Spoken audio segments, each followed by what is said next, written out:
Last week, I called Mark McGwire the patient zero of the steroid era, but the two names most associated with that era are, without question, Roger Clemens and Barry Bonds. So I want to conclude this series by discussing each of their careers in detail. Before I get to Clemens specifically, I should say that I am not interested in litigating their guilt or innocence or deciding whether they actually used drugs. Unlike McGwire, who eventually admitted his steroid use, Clemens and Bonds have both steadfastly contested the allegations against them for years. Bonds denies ever knowingly taking steroids, saying he only took the cream and the clear because his trainer, Greg Anderson, told him they were legal supplements, while Clemens denies using any illegal substances at all. And it's worth pointing out that both of them maintain these stories under oath, and government attempts to prove perjury cases against both of them failed in court. Personally, I think the evidence against them is pretty persuasive, if not quite as ironclad as it's often made out to be. I'd say there's probably about an 80% chance that Clemens used steroids, maybe a little higher for Bonds, but not the 99 or 100% that most people seem to assume. Still, I'm not going to quibble about a difference over a few percentage points, and these videos are not going to go over the actual evidence against either player. Remember, what I'm interested in is the effects of steroids and how those effects are often exaggerated in the popular imagination. I don't particularly care about the guilt or innocence of specific players. I'm going to say that again because on every one of these videos, I get some dopes in the comments that say things like, they cheated, they're all cheaters, which of course totally misses my point. I'm not saying who did or didn't cheat. I'm saying even if they cheated, the cheating didn't do anything. And so for this video and the next one, I'm just going to be assuming that the standard case against Bonds and Clemens is true, even though some people might dispute that. And for Roger Clemens specifically, the standard case against him is that he sought out steroids in the late 1990s, around the time he left the Boston Red Sox, to rejuvenate a fading career. Brian McNamee, who named Clemens in the Mitchell Report, started working with him in Toronto in 1998 and claims to have injected him with Winstrol that season, as well as several times throughout the rest of his career. And this timeline is important to how Clemens shapes the myths about the effects of steroids, specifically that they can reverse the declines that come with age and turn around a player's career. See, in 1996, Clemens left the Red Sox after over a decade with the organization. The beginning had been marked by dominance, 3 Cy Young Awards and an MVP over his first 8 seasons. But it started to seem like perhaps his career was in decline. After all, he had just turned 34 years old, and over the previous 4 seasons, he hadn't earned more than 11 wins, appeared in a single All-Star game, or received a single Cy Young or MVP vote. Dan Duquette, who was then Boston's general manager, infamously referred to this as the Twilight of Clemens' career when the Red Sox didn't re-sign their former icon.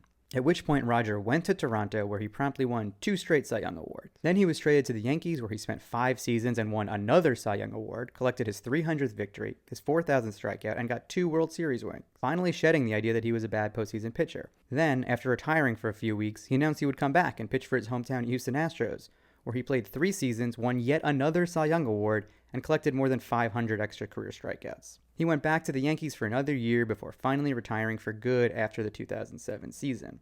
So in total, after the 1996 season, when Duquette made those comments about the twilight of Clemens' career, he pitched for 11 more seasons, won 162 games, and struck out 2,082 batters. That's some twilight. And given this kind of turnaround, and given the timeline of Clemens' alleged steroid use, it certainly seems like steroids helped save his career. And that has shaped the fan perception that steroid use can extend a player's career and his prime. I debunked that general claim in an earlier video, but Clemens' career is a powerful argument standing out in people's minds as Exhibit A in favor of that myth. Except here's the thing. Roger Clemens did not actually experience any career turnaround.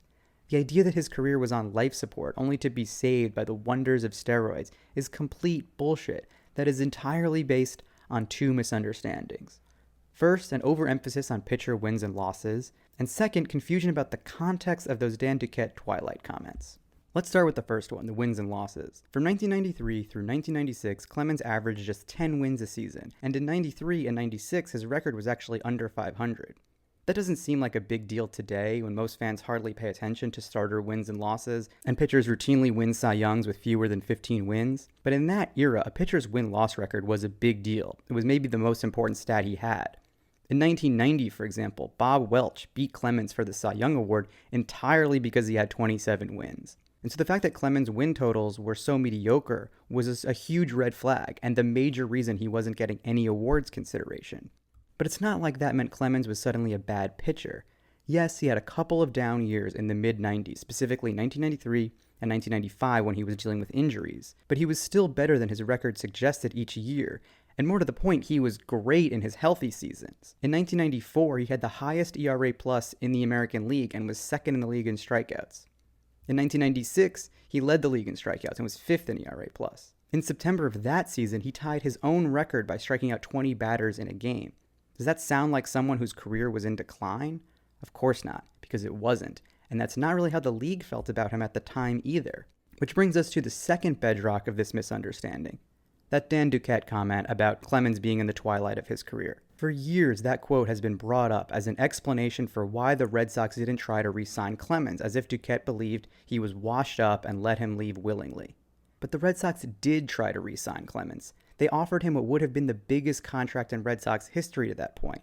It's just that the Blue Jays were offering him even more money, signing him to a 3-year, $24.75 million deal, which was the highest annual salary ever given to a pitcher at the time. In other words, Clemens was so not washed up after the 1996 season that there was a historic bidding war for his services, one that ended with one of the biggest contracts ever to that point. And what Dan Duquette actually said after it was all over was, quote, "We had hoped to keep him in Boston during the twilight of his career," end quote. That is, he wasn't saying the twilight was happening now as an explanation for why the Red Sox didn't want him. He was expressing regret that the Red Sox had failed to keep him for a twilight that was some ways into the future. Now, Duquette's comments have lived in infamy ever since because it's a better story to remember them the other way around. For Red Sox fans and ownership, it makes Duquette a convenient scapegoat for their unwillingness to match the Blue Jays' offer. For Clemens himself, it seems like it was helpful for him to remember it as a personal insult, the way athletes like him often make up or exaggerate personal slights for motivation. And for people who believe in the steroid myths, it helps make sense of a convenient narrative that drugs turned around Clemens' career. Because once you realize that Roger's career in the late 90s was not actually declining, then suddenly his late career accomplishments don't look so inexplicable. Yes, he won 4 Cy Youngs after turning 35 years old. But so did Randy Johnson around the same time, and he was never connected to PEDs. It's just not that rare for a great pitcher to continue to be great in his late 30s or even 40s, as I discussed in a prior video. Steve Carlton did it, Nolan Ryan did it, Justin Verlander is currently doing it. Pitching is not like playing every day, so the wear and tear on the body is different, and there are actually lots of examples of pitchers aging like Clemens without steroids. No, the reason people bring up steroids in Clemens' case is specifically this notion of a career turnaround. The idea that he was on the decline before steroids, and then the drugs turned him into a new pitcher. And that just isn't true.